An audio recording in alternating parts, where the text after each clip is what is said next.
नमस्कार बच्चों, आज इस वीडियो में कक्षा 12 रसायन विज्ञान पार्ट 6 हेलो एल्केन तथा हेलो एरीन के मोस्ट इम्पॉर्टेंट टॉपिक जिसका नाम है एथिल ब्रोमाइड को समझेंगे। सबसे पहले एथिल ब्रोमाइड का जो अणु सूत्र होता है वो होता है C2H5Br।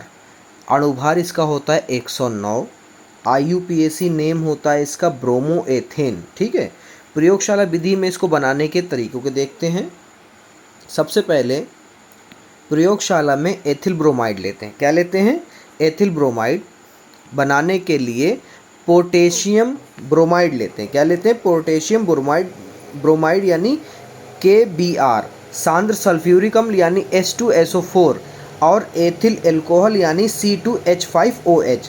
ये तीनों के तीनों अभिकर्मक रहे हमारे, और उत्पाद में हमें क्या मिलेगा? C2H5Br, यानी हमें मिल जाएगा एथिल ब्रोमाइड के साथ में जो बचेगा उसको लिख दिया जाएगा। ठीक है, ये तो हो गई प्रयोगशाला विधि जिसको एक ही रिएक्शन में हम प्राप्त कर सकते हैं। और प्राप्त क्या होगा? Ethyl bromide. ठीक है, डायरेक्ट एक ही रिएक्शन में। उसके बाद में हम कुछ पढ़ेंगे इसकी औद्योगिक विधि, यानी कि इसको प्रयोगशाला में निर्माण कैसे करते हैं उसको देखिए। अब इसकी प्रक्रिया क्या होगी वो देखिए विधि को। सबसे पहले इस चित्र को देखिए आप, पहले इसको पढ़ लेते हैं हम विधि को।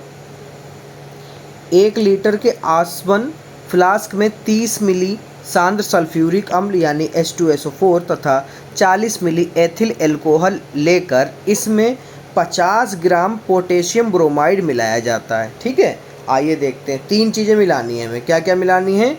एथिल एल्कोहल और सल्फ्यूरिक अम्ल और पोटेशियम ब्रोमाइड। ये तीनों चीज़ें हमने क्या करी? आसवन फ्लास्क में इसके अंदर मिक्स की। ठीक है, मिक्स करने के बाद में क्या हुआ? ये भाप बनकर जो है इसके यहाँ से निकलेगा और यहाँ से संघनित्र से होते हुए यहाँ जाएगा, और जाने के बाद में ये यहाँ पर आपको एथिल ब्रोमाइड प्राप्त हो जाएगा। अब इसके आगे कैसे करना है, क्या ये किस तरह से प्रक्रिया होती है उसको देखिए। मिश्रण को बालू ऊष्मक पर धीरे धीरे गर्म करते हैं। क्या करते हैं? देखिए, ये जो चीज़ भरी हुई है ये क्या है? बालू ऊष्मक, मतलब सबसे पहले बालू गर्म होगी, फिर उसके बाद में ये फ्लास्क गर्म होगा। ठीक है, इस तरह से आपको ये बना बना के लिखना होता, चित्र को देख देख के।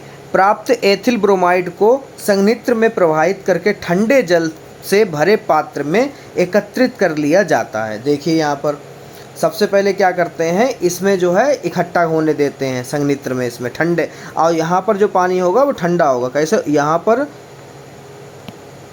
ये पानी, ये नली और ये नली के जो इधर उधर है इसमें ठंडा पानी भर देंगे और यहाँ पर इकट्ठा कर लेंगे। ठीक है, उसके बाद में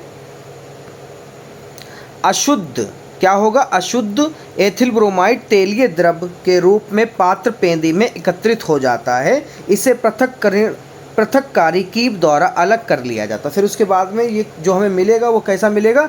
अशुद्ध मिलेगा। कैसा मिलेगा? अशुद्ध एथिल ब्रोमाइड मिलेगा, जिसके बाद में हम एक कीप के द्वारा इसको पृथक यानी छान लेंगे और अलग हम कर लेंगे शुद्ध एथिल ब्रोमाइड को। ठीक है, फिर इसके बाद में क्या है बच्चों? इसके बाद में हमारा है भौतिक गुण। भौतिक गुण पूछता है कि इसके कोई 2 भौतिक गुण भी लिखिए। तो नंबर 1 होता है हमारा एथिल ब्रोमाइड रंगहीन मीठी गंध वाला बाष्पील भारी द्रव होता है। ठीक है, आप पढ़ सकते हैं इसको। नंबर 2, यह कार्बनिक विलयनों में विलय तथा जल में अविलय होता है।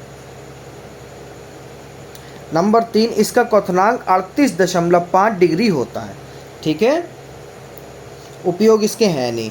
तो आई होप आपको ये समझ में आ गया होगा। मैंने बहुत अच्छी तरीके से आपको समझा दिया। बस अगर कहीं पे नहीं समझ में आया तो आप लोग कमेंट करिए, मैं उसका समाधान करने की पूरी कोशिश करूंगा। अगर आपको ये नोट्स चाहिए तो आप मेरे चैनल के अबाउट सेक्शन पर जाकर व्हाट्सअप चैनल को ज्वाइन कर सकते हैं, और मुझसे जिस लेसन के नोट्स चाहिए हो उस लेसन को कमेंट में बताइए, उस लेसन के आपको लिंक प्रोवाइड कर दिए जाएंगे। धन्यवाद, मिलते हैं अगली वीडियो में।